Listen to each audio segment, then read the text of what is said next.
राधे राधे। स्वागत है आपका हमारे चैनल पर। आज की वीडियो में एक कथा सुनेंगे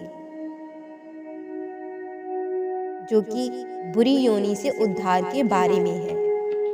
प्राचीन काल में एक सियार और एक वानर मित्र भाव से एक ही स्थान पर रहते थे। दोनों को अपने पूर्व जन्म का स्मरण था।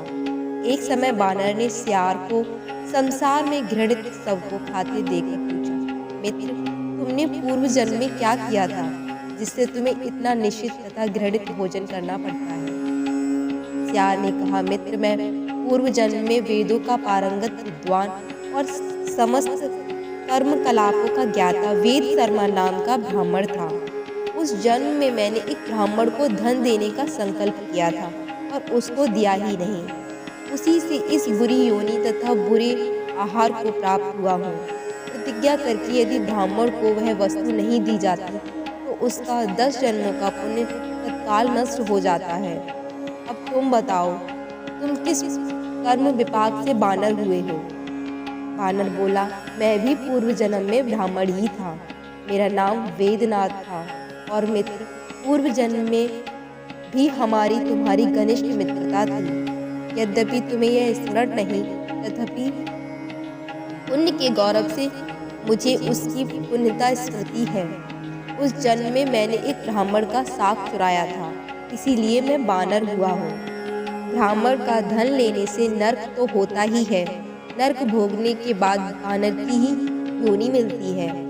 ब्राह्मण का धन अपहरण करने से बढ़कर दूसरा कोई भयंकर पाप नहीं। विष तो केवल खाने वाले को ही मारता है, किंतु ब्राह्मण का धन तो समूचे कुल का नाश कर डालता है।